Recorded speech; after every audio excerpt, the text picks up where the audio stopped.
aujourd'hui, Microsoft PowerPoint 365, nous allons voir l'importation de l'image ou des images nécessaires pour l'exercice d'aujourd'hui. D'une autre façon que par l'onglet Insertion, on va voir aussi le détourage d'un sujet, en fait, d'une image qui a un contour blanc plutôt uniforme et quelques petites options associées à ça. Alors, pour importer les images, je vous ai montré jusqu'à maintenant qu'on peut faire insertion. Et quand j'ai bien sélectionné ma page, j'accède ici à insertion, donc navigateur photo, à partir de fichier, image en ligne. Mais en Mac, l'avantage, c'est qu'on a un menu, ce qu'il n'y a pas en PC, pour ceux qui travaillent sur PC. C'est simplement par les onglets. Ici, nous, on va faire insérer. Alors, on va choisir ici navigateur de photo. Non, pardon, image à partir du fichier, d'un fichier. Alors, exactement comme les mêmes options que le bouton disponible dans l'onglet. Alors maintenant, je vais importer deux types d'images. Une image qui est en PSD, puis une image qui est en JPEG, pour voir la différence. Alors, est-ce que mon PSD va être transparent ou pas? Alors, est-ce que le PSD va s'ouvrir dans PowerPoint? Et oui, ça s'ouvre. Alors, on voit ici que j'ai déjà une image transparente. C'est l'image d'un manteau ici et d'un petit gaminet pour enfants.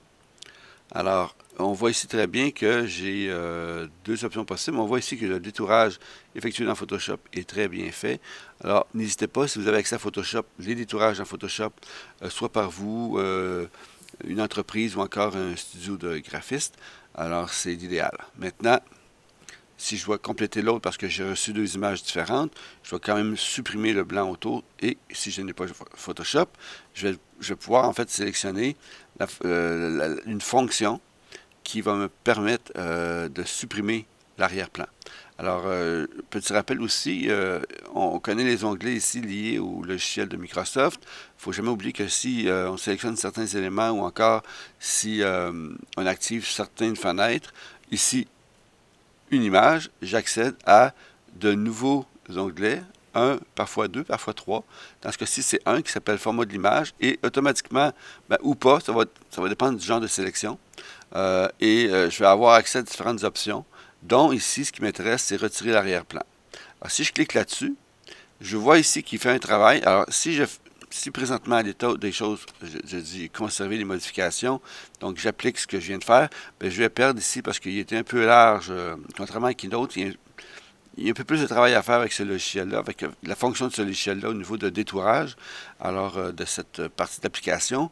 Alors, ce que je vais faire, c'est que moi, en ayant activé le tout, j'accède à 4 fonctionnalités, marquer les zones à conserver, marquer les zones à supprimer, ignorer toutes les modifications ou conserver les modifications. Alors, nous, ce qu'on va faire, c'est marquer les zones à conserver et je vais entourer ici les petites parties comme ça.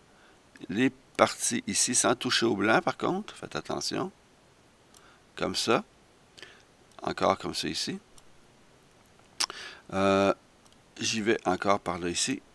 Allez, hop. Il y a peut-être une petite distance sur le bord ici, comme ça. Et voilà. Si maintenant je clique sur conserver les modifications, je devrais voir mon détourage qui est relativement bien fait. Mais si j'en ai plusieurs, idéalement, il vaut mieux le faire dans Photoshop. On sent quand même une différence au niveau dans la texture de l'image.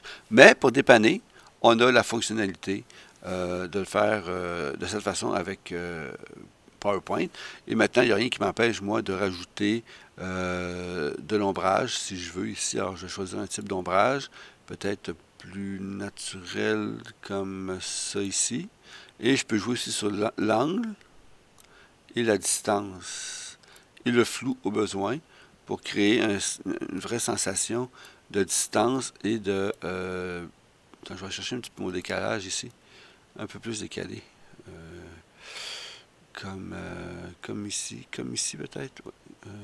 Ouais, comme ici. Alors maintenant, je remodifie le flou et la distance. Comme ceci. Alors, ça donne une dimension à mon sujet. Alors, maintenant, le fichier Photoshop, qui par contre devrait être un peu plus lourd. Donc, si vous avez beaucoup d'images, l'idéal, ce serait de prendre des JPEG à détourer. S'il y a moins d'images, le fichier PSD est moins volumineux. En fait, il est plus volumineux, mais s'il y a moins d'éléments à mettre comme image dans votre présentation, allez-y en PSD. Si vous avez, sinon, si vous ne voulez pas mettre du PSD, ben, de Photoshop, exporter en PNG et ça va être l'équivalent. Et votre sujet, votre image, votre détourage va être beaucoup plus léger. Et voilà, maintenant je vais rajouter ici peut-être un reflet. Alors je vais choisir un reflet ici de base. Bon, là on voit que le reflet, il y a une distance parce que la distance est ici. Alors dans la section toujours format d'image, parce que j'ai une image sélectionnée, j'ai la section rogner. Je vais aller chercher la section rogner et je vais rapprocher le rognage de la base de mon élément ici pour être logiquement prêt. Alors, de cette façon, en fait, je pourrais même cadrer un peu plus pour voir un élément, ouais, pas trop quand même, qui fait la réflexion de l'autre objet. Naturellement, comme c'était déposé sur un genre de plexiglas coloré jaunard ici. Alors, c'est comme ça qu'on détourne des sujets, des images, des objets sur une image à fond blanc, ou encore d'ajouter des fonctionnalités à une image qui est en PSD déjà détourée. Alors, c'est à votre tour, amusez-vous.